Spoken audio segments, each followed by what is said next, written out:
Salut à tous, on se retrouve aujourd'hui pour parler du FC Barcelone en ce jeudi 28 août et on commence directement avec les photos de l'entraînement du jour pour préparer bien sûr le match ce week-end. On commence tout d'abord avec le patron, bien sûr Hansi Flick.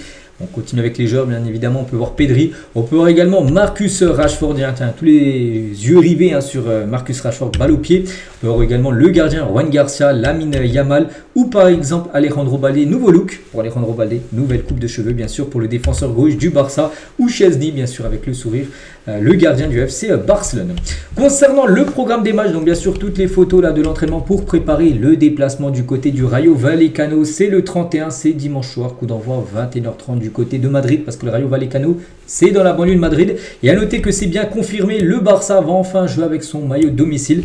Oui, c'est un match à l'extérieur, mais bon, pour l'instant il y a eu deux matchs à l'extérieur. Bon, les deux ont été joués en plus avec le troisième maillot de la saison dernière, le maillot vert. Donc pour ce maillot, pour ce match contre le Rayo Vallecano qui jouera en blanc, donc le Barça utilisera bien son maillot domicile, le nouveau maillot de cette saison, bien sûr pour cette rencontre. On continue donc le programme bien sûr, donc là après c'est la trêve, mais surtout dès demain les gars, jour à jour bien sûr le programme, je vous montrerai tout ça avec les quelques matchs de Ligue des Champions qui seront ajoutés. Pourquoi? Parce qu'aujourd'hui, jour de tirage au sort de match de poule de Ligue des Champions. Donc hier, les derniers barrages ont été joués. On connaît maintenant toutes les équipes qualifiées. Donc parmi toutes ces équipes-là, une remportera la Ligue des Champions 2025-2026. Donc verdict en mois de mai prochain. Mais concernant bien sûr les adversaires du Barça, on les saura là aux alentours de 19h ce soir. Et quel adversaire aimeriez-vous pour le Barça? Bon, ça peut être du très lourd, ça peut être des équipes on va dire un peu moins costauds. On verra. De toute façon, c'est la Ligue des Champions. N'importe quel adversaire est coriace. Et n'oubliez pas que le Barça est dans le chapeau. Et n'oubliez pas qu'il y aura 8 équipes, donc 4 à domicile, 4 à l'extérieur. Et c'est le même format que la saison dernière, donc dans le chapeau 1. À part le Real Madrid, tu ne peux pas affronter vu que c'est une équipe espagnole. Donc le PSG peut taper, pourquoi pas le Paris Saint-Germain. Je sais qu'il y a beaucoup de supporters du Barça qui aimeraient avoir un Barça PSG lors des matchs de poule, on verra. Le Barça peut taper Liverpool, le Bayern, on verra. Donc un match à domicile, un match à l'extérieur. Pareil dans le chapeau 2, n'oubliez pas que le Barça ne peut pas taper l'Atlético, mais il peut avoir un Barça Arsenal, il peut avoir un Barça Benfica. Donc il y a Villarreal aussi que le Barça ne peut pas taper, bien sûr dans le chapeau 2, donc c'est un club espagnol. Donc dans le chapeau 3 aussi, ça peut être des belles affiches. Il y a un Barça Marseille. Je pense que je serais vraiment content de voir une affiche comme ça. Il y a aussi Tottenham qui peut être un bon adversaire, Naples. Et dans le chapeau 4, il y a Newcastle en grosse équipe. Il y a l'AS Monaco, que le Barça avait déjà tapé la saison dernière. Enfin, ils avaient eu. Ou même le Galatasaray. Donc voilà, ce soir, 19h, on connaîtra bien sûr toutes les rencontres bien sûr pour cette nouvelle saison de Ligue des Champions. Et on a hâte de voir ça. On continue les gars, on va parler maintenant Mercato et c'est officiel un départ du FC Barcelone. On en parlait ces derniers jours les gars, c'est Iñaki Peña, regardez, sur le FC Barcelone, Twitter officiel, pastille dorée, il prolonge tout d'abord son contrat et dans la foulée, il est transféré à Elche. Voilà, c'était le programme, donc il a prolongé jusqu'en 2029 avec le FC Barcelone et le joueur rejoint maintenant Elche en prêt jusqu'à la fin de la saison, donc on lui souhaite bonne continuation.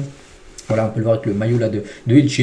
Donc, après, on sait que c'est un gardien qui aurait très peu joué cette saison, même peut-être pas du tout. Il avait joué un peu la saison dernière quand Ter Stegen s'était blessé. Mais le Barça a recruté Chesney, puis après Chesney avait gagné sa place de titulaire, puis après on l'a plus revu Iñaki. Donc voilà, il part en prêt Elche. On espère qu'il puisse avoir un peu de temps de jeu, bien sûr. Iñaki Peña. Concernant notre joueur également qui devrait partir, n'oubliez pas que là on rentre dans les derniers jours de Mercato, lundi minuit, c'est fini le Mercato en Espagne. Donc le Barça et Oriol Romeu sont sur le point de parvenir à un accord pour la résiliation du contrat d'Oriol Romeu, un joueur que bien sûr Hansi Flick compte pas. Il rentre pas dans les plans d'Hansi Flick pour cette nouvelle saison. Donc normalement même, ça pourrait être officialisé demain. Donc là c'est une info d'hier. Donc là on est aujourd'hui, mais enfin c'est maintenant les gars, aujourd'hui ça pourrait être officiel. Un communiqué peut-être de la part du Barça pour annoncer en gros la résiliation de contrat à l'amiable d'Oriol Romeu qui deviendrait du coup joueur libre et pourrait s'engager où il le souhaite. Mais comme ça libérerait bien sûr de la masse salariale pour enregistrer des joueurs pour l'instant qui ne sont toujours pas enregistrés pour jouer les matchs de Liga.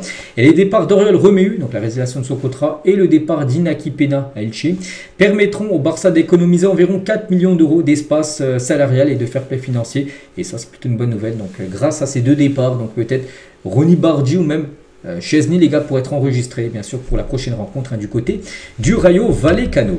Concernant Fermín López, hier on en a beaucoup parlé de Fermín López, souvenez-vous les 2-1 hier, Mundo Deportivo Sport parlait bien sûr de Chelsea les gars qui proposait 50 millions d'euros pour s'offrir le joueur.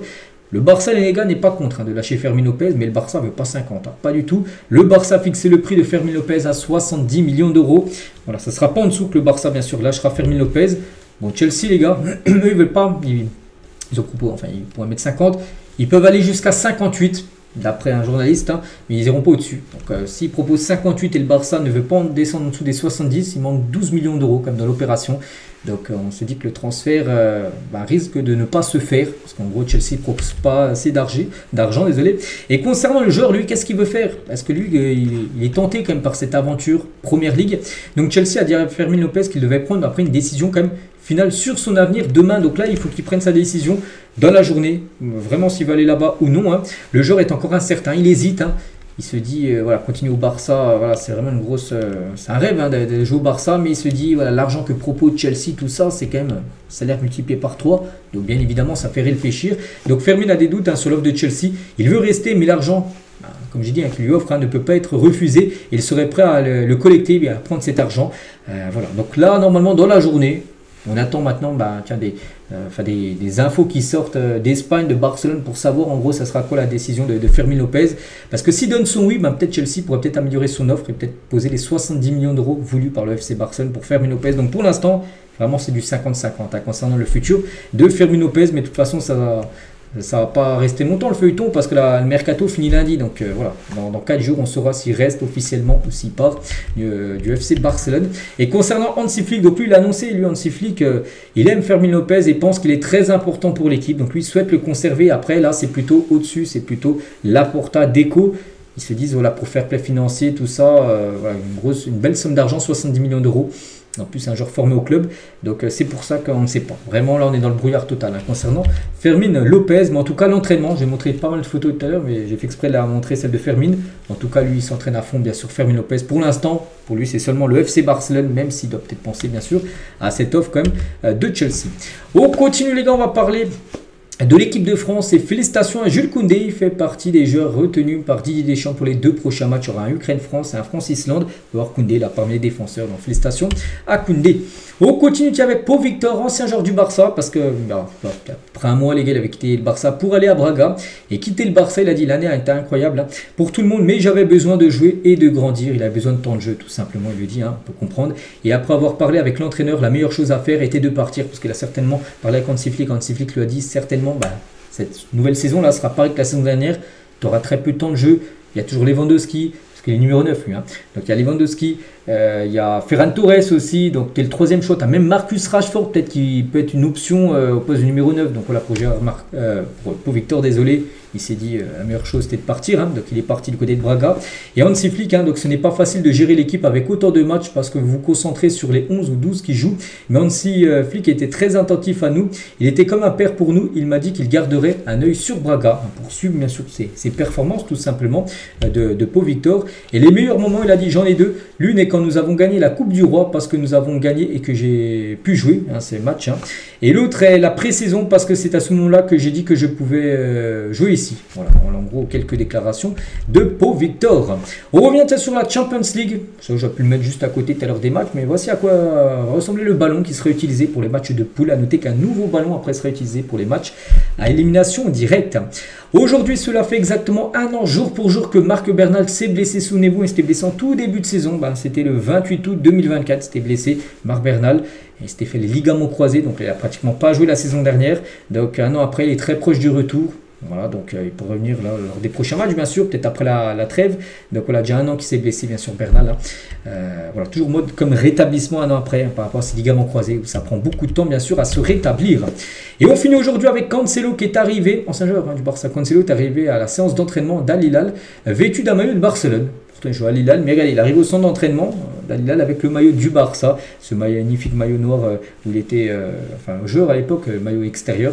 Donc voilà, des nouvelles, bien sûr, de Cancelo qui a toujours, on pense, le Barça dans le cœur. Donc voilà ce qu'il y a à dire aujourd'hui. J'espère que ça vous a plu. On se retrouve demain vendredi, gros épisode demain avec le tirage au sort de la Ligue des Champions. On parlera de tout ça bien sûr demain vendredi. Et je vous souhaite une très bonne journée et à demain.